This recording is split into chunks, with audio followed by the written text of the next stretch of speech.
ఈ ఉదయమున నీవు ఎవ్వరినీ కలుసుకొనక ముందు ప్రభువును కలుసుకో. నీవు ఎవ్వరినీ చూడకముందు ప్రభువును చూడు. నీవు ఎవ్వరితో మాట్లాడకముందు ప్రభువుతో మాట్లాడు. నీవు దేనిని వెదకకముందు ఆయన రాజ్యమును నీతిని వెదకు.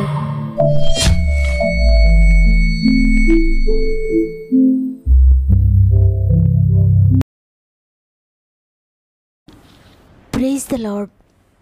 ప్రభు నామంలో మీ అందరికీ నా యొక్క ప్రత్యేకమైన శుభములు తెలియజేస్తూ మరి ఒకసారి గాడ్ ఫస్ట్ అనే వాగ్దాన కార్యక్రమానికి మిమ్మల్ని మీ కుటుంబాలను ప్రేమతో ఆహ్వానిస్తూ ఉన్నాను. ప్రియ దేవుని బిడ్డలారా, మీరందరూ ఎలా ఉన్నారు? దేవుని కృప, ఆయన దయ మీకు తోడైందని నమ్మండి. ఆయన కృపలో నిలిచి ఉండండి. ఈ లోకమంతా నిన్ను విడిచిపెట్టినా, ఎవ్వరు నిన్ను విడిచినా ఆయన కృప మాత్రం మిమ్మల్ని విడిపోదు, ఎడబాయదు. ఆయన కృప మిమ్మల్ని నడిపిస్తుంది. భయంకర పరిస్థితుల్లో కూడా ఆయన కృప మిమ్మల్ని నిలబెడుతుంది. ప్రతిరోజు దేవుడు తన కృప కలిగిన వాక్కును మనకు దయచేస్తున్నారు. ఆయన కృపను పొడిగిస్తూ, ఆయన ప్రేమను పొడిగిస్తూ ఇంతవరకు మనల్ని నిలబెట్టి ఉంచారు. కాబట్టి ఈరోజు ఏ పరిస్థితులు ఏ విధంగా ఉన్నా ఎంత మాత్రం కలవరపడక, ఆయన కృప నాకు తోడైందనే ధైర్యముతో దేవుని చేతులు మీ జీవితాన్ని అప్పగించుకుంటూ ఈ వాగ్దానాన్ని వినండి. తప్పకుండా ఈ వాగ్దానం మీ జీవితంలో దేవుడు నెరవేర్చబోతున్నాడు. అదేవిధంగా మీ జీవితంలో ఏ సమస్య ఉన్నా, ఏ బాధతో మీరున్నా తప్పకుండా కామెంట్ రూపంలో నాకు తెలియచేయండి. మీ ప్రతి ప్రార్థన విన్నపమును మీ అందరి కొరకు మేము ప్రార్థిస్తున్నాం, భారంతో దేవునికి అప్పగిస్తున్నాం. కాబట్టి దేవుని చేతుల్లో మీరున్నారు, భయపడక మీరు కూడా పట్టుదలతో ప్రార్థించండి. ప్రార్థన మీ పరిస్థితులన్నిటినీ మార్చబోతుంది. చివరి ప్రార్థనలో ఏకీభవించండి. దేవుడు తన కృపను మీపై చూపించబోతున్నాడు.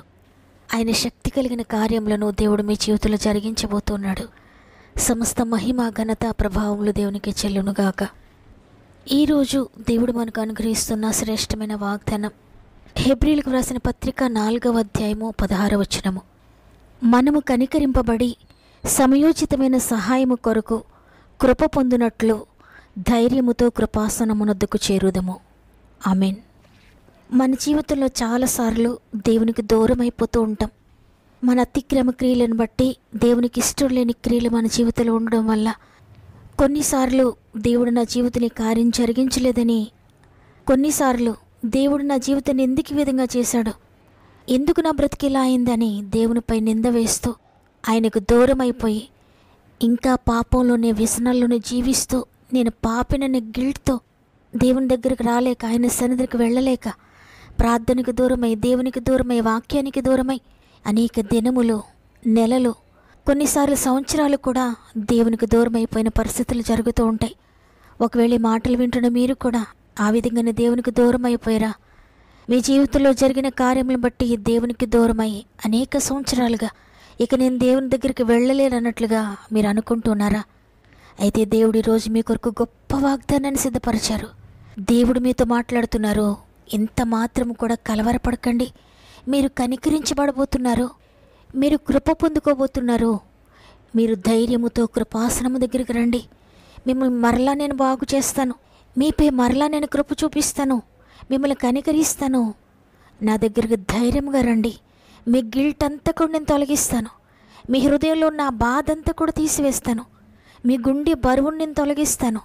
మీరు గుండె చెదిరిన పరిస్థితిలో ఉన్నారేమో, మీ జీవితంలో సాక్ష్యాన్ని కోల్పోయిన పరిస్థితిలో ఉన్నారేమో, మీ జీవితంలో మీ పాపం బట్టి ఆరోగ్యాన్ని కోల్పోయిన పరిస్థితిలో ఉన్నారేమో, మీ జీవితంలో మీ పాప క్రియలను బట్టి ధనాన్ని కోల్పోయారేమో, అన్నీ కోల్పోయిన వారుగా ఉన్నారేమో, మనుషులందరి చేత వెలివేయబడిన స్థితిలో ఉన్నారేమో, మీ జీవితంలో మీరు ఏదైతే అనుకున్నారో అవి ఏమి కూడా జరగకుండా మీ కుటుంబమే, మీ సొంత వారే మిమ్మల్ని వెలివేసినట్లుగా, మీ జీవితంలో అన్నీ కోల్పోయినట్లుగా దుఃఖంలో ఉన్నారేమో. భయపడకండి. ఈరోజు మరలా నా దగ్గరికి రండి. నేను కృప కలిగిన వాడను. అద్భుతకరమైన కృప కలిగిన కార్యములు జీవితంలో జరిగించబోతున్నానని సృష్టికర్త అయిన దేవుడు మరలా మిమ్మల్ని పిలుస్తూ ఉన్నాడు. ఎవరి కనికరము, ఎవరి కృప మీరు పొందుకోలేదేమో, అయితే నేను కృప కలిగిన వాడను. మీరు ఏదైతే కోల్పోయారో, ఏదైతే పోగొట్టుకున్నారో అవన్నీ కూడా నేను తిరిగి మీకు దయచేస్తాను అని మరలా దేవుడు మిమ్మల్ని పిలుస్తూ ఉండగా ఎంత మాత్రము గిల్ట్తో ఉండకండి. మిమ్మల్ని ఏ గిల్ట్ వేధిస్తూ ఉన్నా, అది ఎంత పెద్దగా ఉన్నా, ఎంత భయంకరంగా ఉన్నా, ఎందుకు నేను ఈ విధంగా చేశాను, ఎందుకు నేను ఈ విధంగా దేవునికి దూరం అయిపోయాను, ఇంతకాలం ఎందుకు దేవుని విడిచిపెట్టాను, ఇంతకాలం ఎందుకైనా నేను ప్రశ్నిస్తూ ఉన్నాను, ఎన్ని సంవత్సరాలు నా జీవితంలో ఎందుకు పాడు చేసుకున్నానని. ఎంతగా మీరు కలవరపడుతున్నా ఇప్పటికైనా దేవుని దగ్గరకు వస్తే దేవుడు కనికరిస్తాడు. తప్పకుండా సమయోచితమైన సహాయమును దేవుడు మీకు దయచేస్తాడు. సమయోచితమైన జ్ఞానమును దేవుడు మీకు దయచేస్తాడు. సమయోచితమైన ఆలోచనలు మీకు దయచేస్తాడు. సమయోచితమైన ప్రణాళికలు మీకు దయచేస్తాడు. ఎప్పుడు మీకు ఏది కావాలో, ఏ సమయంలో మీరు ఏది పొందుకోవాలో, ఏ సమయంలో ఎటువంటి మాటలు మాట్లాడాలో, ఏ సమయంలో ఎటువంటి నడకలు నడవాలో, ఎటు వెళ్ళాలో, ఎటు వెళ్ళకూడదో, ఏది చేయాలో, ఏది చేయకూడదో సమస్తము కూడా సమయోచితమైన జ్ఞానముతో దేవుడు మిమ్మల్ని నింపబోతున్నాడు. కాబట్టి నమ్మకముతో కృపాసనం వద్దకు చేరదాం. అక్కడ తీర్పు లేదు ఇక మీకు. అక్కడికి మీకు గిల్ట్ ఉండదు. నీవు పాపివేని అక్కడికి నీకు ఉండదు. అక్కడ తీర్పు కాదు, ఆయన కనికరమే ఉంటుంది. మీ ప్రతి అవసరతలో, ప్రతి సమయంలో సహాయముగా దేవుని కృప అక్కడ మీకు లభిస్తుంది. మీ హృదయంలో భారంగా ఉన్నది ఏదైనా కూడా, మిమ్మల్ని బాధ పెడుతున్నది ఏదైనా కూడా, నీ మనసును కలవరపెడుతున్నది ఏదైనా కూడా ఆయన దగ్గరకు తీసుకుని రండి. మీ హృదయంలో ఏ కలతున్నా వాటితోటే రండి ఆయన దగ్గరకు. మీ హృదయంలో ఏ బాధ ఉన్నా దానితోనే రండి ఆయన కృపాసనమునొద్దకు. మీరు ఏ కలవరంతో ఉన్నా వాటన్నిటినీ తీసుకుని రండి ఆయన దగ్గరకు. ఏది కూడా ఆయన కాదనడు. నిన్నెప్పుడు కూడా త్రోసివేయడాయన. మీరు ఏ బాధతో వచ్చినా, ఏ కలవరంతో వచ్చినా ఆయన తప్పక మిమ్మల్ని ఆలకిస్తాడు. నిన్ను క్షమించడానికి ఆయన సిద్ధంగా ఉన్నాడు. నిన్ను తిరిగి చేర్చుకోవడానికి ఆయన సిద్ధంగా ఉన్నాడు. కాబట్టి రోజు ఈ మాటలు వింటున్న ప్రియ చెల్లి, ప్రియ తమ్ముడు, ప్రియ అక్క, అన్న, ఏ బాధతో ఉన్నారో, ఏ కలవరంతో ఉన్నారో, గతం ఏది మిమ్మల్ని బాధిస్తోంది, ఈ పరిస్థితులు ఎంత గందరగోళంగా ఉన్నా, ఏ మార్గమో మీ జీవితంలో కనబడకపోయినా, నేను ఇక బాగుపడతాను, నా కుటుంబం బాగుపడుతుంది అనే ఆలోచన నీకు లేకపోయినా ఆయన కృపాసనమునొద్దకు ఇప్పుడే రండి. తప్పకుండా ఆయన కృప చేత మీ జీవితాన్ని తిరిగి కడతాడు, మీ కుటుంబాన్ని తిరిగి కడతాడు. మీరు ఏదైతే కోల్పోయారో వాటన్నిటిని కూడా తిరిగి దయచేస్తాడు. మీ జీవితంలో తిరిగి సమస్తాన్ని పునరుద్ధరిస్తాడు ఆయన. ఆయన కృపతో మీరు సమస్తాన్ని పొందుకోబోతున్నారు. కాబట్టి ఈరోజు అందరం కూడా మన రెండు చేతులు దేవుని వైపెత్తి మనల్ని మనం తగ్గించుకుంటూ, మన జీవితాన్ని సరిచేసుకుంటూ, మనం ఒప్పుకుంటూ, పశ్చాత్తాపడుతూ ఆయన కృపాసనమునొద్దకు ధైర్యంగా వద్దాం. ఎందుకంటే ఆయన ఈ ధైర్యాన్ని మనకి ఇచ్చాడు. మీరు ధైర్యంగా నా దగ్గరకు రండి, భయపడకుండా అని ఈరోజు మనకు సెలవు ఇచ్చాడు ఆయన. కాబట్టి ధైర్యంగా ఆయన సందులో మోకరిందాం. ఆయన సందులో మన బాధ అంతా చెప్పుకుందాం, మన వేదనంతా ఆయన సందులో కొమ్మరించుకుందాం. ఈరోజు ఎంతమంది అయితే మోకరిస్తున్నారో ప్రతి జీవితంలో ఆయన అద్భుతాలు చేయబోతున్నారు. చాచిన చేతులతో ఎదురు చూచుచుండేను, వేచిన నీ తండ్రి కనులు నిదుర ఎరుగకయుండేను. ఓ చిన్ని తనయా, నీకెన్ని శ్రమలేలనయా, నీ తండ్రి ప్రేమను గనవా, నీ ఇంటికే తిరిగి రావా. ఓ చిన్ని తనయా, నీకెన్ని శ్రమలేలనయా, నీ తండ్రి ప్రేమను గనవా, నీ ఇంటికే తిరిగి రావా. పరిశుద్ధ తండ్రికి ప్రియసుతునివై ఉండి పందులతో నీకు సహవాసమా. పరిశుద్ధ తండ్రికి ప్రియసుతునివై ఉండి పందులతో నీకు సహవాసమా. ఏర్పరచబడిన యువరాజువై ఉండి, ఏర్పరచబడిన యువరాజువై ఉండి పనికి మాలిన వారితో స్నేహమా. ఓ చిన్ని తనయా, నీకెన్ని శ్రమలేలనయా, నీ తండ్రి ప్రేమను గనవా, నీ ఇంటికే తిరిగి రావా. ఓ చిన్ని తనయా, నీకెన్ని శ్రమలేలనయా,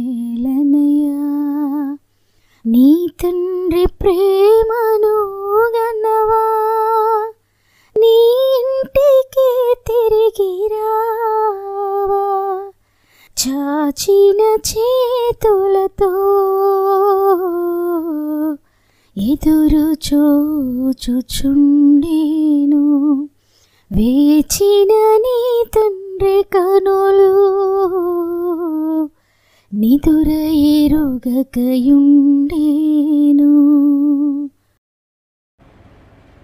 ప్రేమగల తండ్రి, నీకు వందనాలు. నీ ఉచిత కృపను బట్టి మరి ఒక దినాన్ని మాకు ఇచ్చారయ్యా. మేము సజీవులుగా ఉండి ఈరోజు నేను స్తుతించగలుగుతున్నాము, మరలా నిన్ను ఘనపరచగలుగుతున్నాము అంటే కేవలం నీ కృపే తండ్రి. ఈరోజు మరలా నీ వాగ్దానాన్ని వినగలుగుతున్నాము, మేము మోకరించి ప్రార్థించగలుగుతున్నామంటే కేవలం నీ కృప తండ్రి. అయ్యా, ఈరోజు మాకు వాగ్దానం ఇచ్చారు. మీరు ఎంత మాత్రం ఆ ధైర్యపడకుండా ధైర్యము తన దగ్గరికి రండి అని సెలవిచ్చారయ్యా. కనికరిస్తానని చెప్పారు, కృప చూపిస్తానని చెప్పారు తండ్రి. ఎంతమంది అయితే అందరి కనికరానికి దూరమై, అందరి కృపకు దూరమై, అందరి ప్రేమకు దూరమై ఈరోజు నిస్సహాయ స్థితిలో ఉండి ప్రార్థిస్తున్నారు, ప్రతి ఒక్కొక్కరిని చేతులకు అప్పగిస్తున్నానయ్యా. వారి జీవితంలో ఉన్న ప్రతి పరిస్థితిని తండ్రి మీరు బాగు చేస్తున్నందుకు వందనాలు. ఆనాడు తప్పిపోయిన కుమారుని క్షమించి తిరిగి చేర్చుకున్నారు. అదేవిధంగా ఈరోజు మమ్మల్ని కూడా క్షమించి చేర్చుకుంటున్న వాగ్దానం చేశారు తండ్రి. మేము నీ దగ్గరకు వస్తున్నామయ్యా. మేము ఎట్లా ఉన్నాం అట్లనే నీ దగ్గరకు వస్తున్నాం తండ్రి. మా జీవితం ఎంత దిగజారిపోయిన స్థితిలో ఉందో ఆ విధంగానే నీ దగ్గరకు వస్తున్నామయ్యా. నీ కృప పొందుకోవడానికి ఎంతమంది అయితే నీ దగ్గరకు వస్తున్నారో ప్రతి ఒక్కరిని అంగీకరించండి. తప్పిపోయిన కుమారుని చేర్చుకున్నట్లుగా ప్రతి ఒక్కరిని మీరు చేర్చుకుంటున్నారని నమ్ముతున్నాను. వారి జీవితంలో వారు పోగొట్టుకున్నవన్నీ కూడా తిరిగి దయచేయండి నాయన. వారి గుండె బాధ నుండి తొలగించి నీ సమాధానంతో, నీ శాంతితో, నీ సంతోషంతో నింపండి. ఈ వాగ్దానం ప్రతి ఒక్కరి జీవితాలు మీరు నెరవేరుస్తున్నందుకు వందనాలు. అదేవిధంగా తండ్రి, నీ ప్రియమైన బిడ్డలు అనేక మంది సమస్యలు, శోధనలో ఉండి కామెంట్ రూపంలో నాకు తెలియజేస్తూ ఉండగా ప్రతి ఒక్కొక్కరిని చేతులకు అప్పగిస్తున్నానయ్యా. వారి జీవితంలో ఏ సమస్య ఉందో నీకు తెలుసు, మీరు చూస్తున్నారు. ప్రతి కామెంట్ని మీరు చదువుతున్నారు నాయన. మీకు మరుగైంది ఏదీ లేదయ్యా. ఆత్మీయంగా, శారీరకంగా, మానసికంగా, ఆర్థికంగా, ఆరోగ్యపరంగా, సామాజికంగా ప్రతి విషయంలో కూడా మీరు అద్భుతాలు జరిగిస్తున్నారు నమ్ముతున్నాను. ఏ సమస్య ఉందో ప్రతి సమస్య యేసు రక్తంలో పెడుతున్నానయ్యా. ప్రతి సమస్య నుండి విడుదల ప్రకటిస్తున్నాను యేసు నామములో. ప్రతి చీకటి శక్తుల ప్రభావం నుండి విడుదల కలుగునుగాక, ప్రతి చింత నుండి విడుదల కలుగునుగాక యేసు నామములో. ప్రతి గుండె బాధ నుండి విడుదల కలుగునుగాక యేసు నామములో. ప్రతి కన్నీరు తుడవబడునుగాక యేసు నామములో. ప్రతి వ్యాధి, ప్రతి బాధ, ప్రతి నొప్పి నుండి విడుదల పొందుకుందుగాక యేసు నామములో. వారి భుజముల మీద ఉన్న ప్రతి భారము తొలగించబడునుగాక యేసు నామములో. వారికి అసాధ్యమైన వారు మొయ్యలేని ప్రతి భారమును మీరు తొలగిస్తున్నందుకు వందనాలు తండ్రి. ప్రతి జీవితంలో మీరు అద్భుతాలు చేసినందుకు నీకే కృతజ్ఞతాస్తుతులు చెల్లిస్తూ ఈరోజు ప్రత్యేకంగా గర్భంతో ఉన్న ప్రతి బిడ్డను కూడా చేతులకు అప్పగించుకుంటూ 9 నెలలు మీరు తోడుగా ఉండి చక్కటి సేఫ్ డెలివరీ స్థాయి చేస్తున్నందుకు వందనాలు చెల్లిస్తూ ఉన్నాను. ఈరోజు పుట్టినరోజులు, పెండ్లి రోజులు జరుపుకుంటున్న వారందరినీ కూడా జ్ఞాపకం చేసుకోండి అయ్యా. ఈ సంవత్సరంలో నూతన కార్యములు, నూతన అద్భుతాలు మీరు జరిగిస్తున్నందుకు వందనాలు. ఈ దినం ప్రారంభిస్తూ ఉండగా ఈ మాటలు వింటున్న ప్రతి ఒక్కరికి మీరు తోడుగా ఉండి వారి జీవితంలో ఈరోజు ఏదైతే ప్రారంభిస్తున్నారో, ఎక్కడికి వెళ్తున్నారో ప్రతి స్థలంలో మీరు తోడుగా ఉండి నడిపిస్తున్నారని నమ్ముతున్నాను. ప్రతి ప్రారంభను మీరు ప్రారంభిస్తున్నందుకు వందనాలు చెల్లిస్తున్నాను. వారికి ముందుగా మీరు నడుస్తున్నారు నమ్ముతున్నాను అయ్యా. వారి మార్గంలో సరళం చేసినందుకు నీకు వందనాలు చెల్లిస్తున్నాను తండ్రి. ఈరోజంతా మీరు తోడుగా ఉండి ముందుకు నడిపిస్తారని యేసయ్య పరిశుద్ధమైన నామములో అడిగి వేడుకొంచున్నాను తండ్రి. ఆమెన్. ఈరోజు ఈ వాగ్దానాన్ని విన్న ప్రియ చెల్లి, ప్రియ తమ్ముడు, ఏ భయంకరమైన ఇరుకులో మీరున్నా ఈ వాగ్దానం మీ కొరకే. కాబట్టి సమయోచితమైన సహాయం కొరకు కృప పొందినట్లు ధైర్యముతో ఆయన కృపాసమున దగ్గర రండి. దేవుడు తప్పకుండా మిమ్మల్ని కనికరించబోతున్నాడు. మీ జీవితంలో అనేక అద్భుతాలు త్వరలోనే దేవుడు జరిగించబోతున్నాడు. విశ్వసించిన వారందరూ కూడా ఆమెనని చెప్పిన హృదయపూర్వకంగా ఆమెనని కామెంట్ చేయండి. లైక్ చేయడం, షేర్ చేయడం మర్చిపోకండి. మీకు అనుకూలమైతే మీ ఆత్మీయులందరికీ తప్పక షేర్ చేయండి. అనేక మందికి వాక్యాన్ని షేర్ చేస్తూ వాక్య పరిచర్యలో పాలు పొందుతున్న మిమ్ములు, మీ కుటుంబాలను దేవుడు అత్యధికంగా దీవించి ఆశీర్వదించునుగాక. దేవుని చిత్తమైతే తిరిగి రేపు అందరం కలిసి ఆయనను స్తుతిందాం. అంతవరకు ప్రభు మీకు, మీ కుటుంబాలకు తోడేడు నడిపించునుగాక. God bless you.